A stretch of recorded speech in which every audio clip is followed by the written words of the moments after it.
Yun, good day guys and welcome back dito sa ating channel na House Doctor Tutorial. Ayan. Dito tayo sa aking bayan sa Nag-Arlan, Laguna. Bali gagawin natin, magkakabit tayo ng 0.5 HP na water pump. Bali actually, ito nyo, meron na siyang existing yung Bolzano 1 HP na water pump. Ang gusto lang ni client or ni customer, palitan siya ng 0.5 HP. Yan. Tinanong muna kung pwede naman. Okay naman yun kasi yung bladder naman niya is 20 liters lang. The same time, ang susupply nito isang banyo lang or bathroom sa ground floor pa. Then madalang namang gamitin kasi lagi wala din tao dito. Tapos ayun, gusto lang nila is may motor if ever gusto lang nila malakas yung tubig kasi nabanggit ko nga sa inyo dito sa amin sa Nag-Arlan is maganda naman yung supply ng tubig, the same time malakas. Yan. Yung kumbaga pang backup lang. Yun. Kasi nasira na din naman to, wala na yung fan. Yung fan niya, ang problem niya pag nawala yan, may posibilidad na masunog itong ating water pump kasi ito yung tumutulong para hindi mabilis mag-init habang ginagamit natin yung water pump, hindi mabilis mag-init or hindi siya masunog. Kasi bawa, uminit na to, pwede masunog yung water pump natin. Ito yung papalit na water pump. Yun. Bumili lang si client online. Yan. 0.5 HP na water pump. Brand niya is water pump din. So, kakalasin ko na muna yung water pump niya. Ito, ayan. Ito, tanggal ko na to. Tapos, bago natin kalasin, i-off nyo muna yung circuit breaker kasi para siguradong walang kuryente or current na punta sa kanya. Kumbaga, para safe. Tapos, off din natin yung supply ng tubig. Ito. Kasi para hindi dire-diretso yung tapon ng tubig. Kumbaga, sayang naman pagtatapon. Lalo na kung sa storage siya nang gagaling. Yung pagkukuha nito, naka-elevate yung storage tank. Ayun, no? Yung storage tank niya, yung nakataas. Kaya, may flow ng gravity yan. Kumbaga, tatapon yung tubig pag di nyo in-off yan. Tapos, ang kagandahan dito, ginamitan natin siya ng union patente. Kaya, mapapalitan natin yung ng motor na hindi tayo magkakat ng mga pipe or magpuputol ng pipe. Kalasin lang natin yan. Hand tighten lang naman ng union patente kapag PPR yung ginamit natin. Ayan, o. At yan, hand tighten lang. Napakabilis palitan.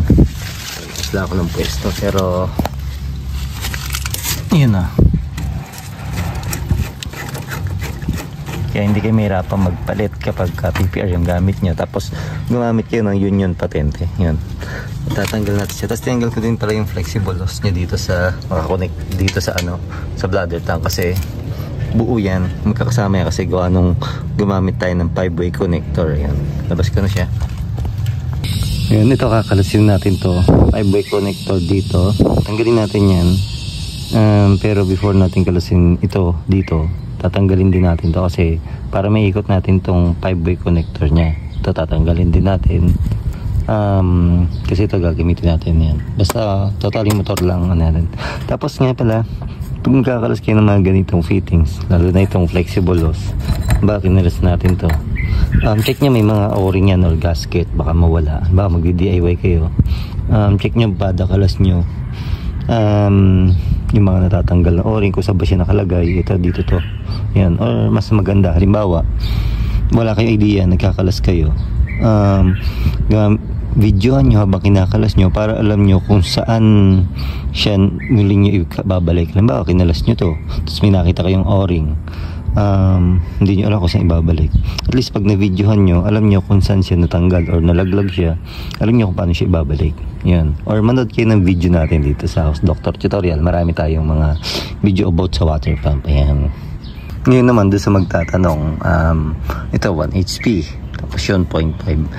Sabihin, hindi ba maapektuhan yung pressure niya, hindi ba hihina yung pressure ng tubig kasi pinalit niyo yung motor, ginawa niyo yung 0.5. Actually hindi naman magbabago yung pressure niya, hindi naman hihina. Kung set natin siya ng 40 PSI yung cut off niya, then 20 PSI yung cut on niya, hindi naman siya mababago. Ang maging disadvantage lang niya guys kapag pinalit niyo yung motor, syempre may 0.5 HP ka, before niya mapuno yung before siya mag-stop, mas matagal. Bawa, bago siya mag-cut off ng 40 PSI, mas matagal. kailangan nyo muna ma-fill yung 20 liters na bladder tank natin. Compared dito kay 1 HP, napakabilis niyang ma-fill or mapupuno yung 20 liters na bladder tank natin. Kaya mabilis siya magka-cut off. Pero yung pressure, wala nang pagkakaiba or walang hindi magbabago. Hindi siya hihina yung labas ng tubig doon sa ating mga faucet. Ito lahat ng fittings na to. Kakalisin lang natin yan dito. Tapos ilipat lang natin dito sa 0.5 HP natin na water pump. Yan. Magkakasukat naman niya kasi itong ano niya is 32 mm din or 1 inch din yung niya, yung diameter nitong mga thread niya or nitong butas niya. Yan. Lahat yan parehas yan. Same yan ito. Magkakasukat lang. Ang may iba lang minsan pag halimbawa lumaki na yung mga 2 HP na yun. Minsan nagwa 1 and 1/4 na. Pero pag yung 0.5 to 1 HP to 1.5 HP pare-pares lang. Pag 2 HP yun na iba lang yung diameter nito. Lumalaki na. Yun, or tumataba na yung niya, yung bindi na 32 mm, mas malaki na. Plus na rin natin siya lahat, babalik na rin natin yan dito. Pero before yan, check nyo muna lahat ito kung nagana kasi sayang naman yung isang kalas. Lalo ito yung check valve. Check nyo kung nagbabackflow na ba yung tubig. Ngayon kasi ito, minsan dahilan kung ba't nagko-kick cycle ang water pump. Pag sira na tong ating check valve. Pero so far na check ko naman, okay siya. Kaya babalik na natin siya yan. Tsaka itong mga fittings niya, okay naman lahat. Yun, lalagyan natin dito sa 0.5 HP natin. Ayan, ibalik ko na lahat. Ito yung sa higop niya, paghigop suction niya, yung check valve, tapos yung mga fittings niya, binalik ko rin. Tapos kinabit ko na yung niya, yung connection ng motor dito sa pressure switch. Ayan yung existing natin. Ayan, ngayon, babalik ko na ito sa papato ko na ito sa bladder tank. Ngayon, bago ko nga pala ipatong, chinik ko na rin muna yung niya, yung bladder niya. Kulang na ng hangin. Niya ay yun 18.6 na lang, kaya kulang na. Mahanginan ko na rin kasi sayang naman isang isang baklas na lang natin. Total tanggal na rin natin motor. Check na rin yung bladder tank para mas tumagal din yung water pump natin. Lagyan ko na lang siya ng pre-charge. Mahanginan ko na, dapat may maririn tayo na tubar dito kasi yun yung niya, pre-charge na dapat or 29 PSI yan. Ayun, kulang pa konti, 28.4. Bumaba ko pa siya konti kasi yun ang kagandahan pag yung pre-charge niya, hindi agad masira yung bladder niya. Yun yung kahalagahan ng pre-charge niya guys. Pagka naubos yun or nawala yun, yung bladder niya or yung goma niya pwedeng masira kasi mabubutas or mag-expand siya. Kasi yun yung pumipigil doon sa pressure na galing kay water pump para hindi siya mag-expand or mabutas guys. Tsaka iwasan din yung tubig na dumikit dito sa mismong tangke kasi pagka yung tubig is nabasa yung loob nito, malaki yung posibilidad na kalawangin loob, mabutas din itong tangke. Kaya napakahalaga ng pre-charge guys. Kaya pagka ginalo natin to, check na rin natin. Or pag bumalik kayo ito, dapat may pre-charge na siya. Or double check na din kung may pre-charge. Kung wala, pwede nyo lagyan. Kasi nakaka-encounter kami ng bladder na bagong bili pero walang pre-charge. Kaya nagiging problema. Unang-unang sa lahat, pag nagbukas kayo ng gripo, ka-under na yung water pump nyo.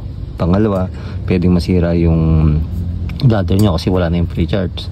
At the same time, minsan ang hina din ng pressure kapag wala din yung pre-charge kasi parang nababypass or nawawala na yung silbi nitong bladder tank kapag nawala yung pre-charge niya kasi parang motor na lang yung gumagana, kaya hindi din ganun kalakas yung pressure. Mapapansin yun kapag wala ng pre-charge. Yun yung mga posibilidad na mangyari guys. Yan, ibalik natin lahat. Ayun kabit natin ng mga 5. Yan. Medyo lang tayo kasi sikit or mahirap kumilos sa area. Yan nakaganda doon, hindi tayo nagputol ng pipe. Yan pa rin siya,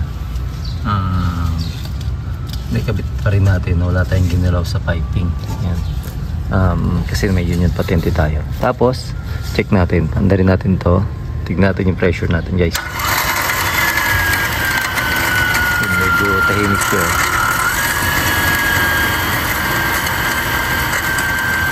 Ngayon, ang check naman natin is yung pressure ng gripo, yung labas ng tubig sa faucet. Tingnan natin kung nagbago. Ito yung pressure ng tubig niya guys. Yan yan malakas pa rin. Diba? Hindi nagbago yung pressure niya. Yun, oh. Ito yung gano'ng kalakas pa rin yung pressure ng tubig niya, guys. Ito yung ating ginawa dito. Ayun, yung 0.5 HP na water pump. Nagpalit lang tayo. Yun, sana nagkaroon kayo ng idea sa video natin to kung paano magpalit ng water pump, or kung halimbawa magdi-DIY kayo, nagkaroon kayo ng idea, guys. At maraming salamat po muli sa inyong lahat sa walang sawang pagsuporta sa mga video natin. Tinaniya ko po kayo na mag-subscribe sa channel natin, like, share, and click nyo na rin yung notification bell para lagi updated sa mga video yung ina-upload natin, guys. Then, kung may mga tanong kayo, guys, sulat nyo na sa comment section yun. Nire-reply natin yan. At maraming salamat po muli sa inyong lahat. Stay safe, guys, and God bless po.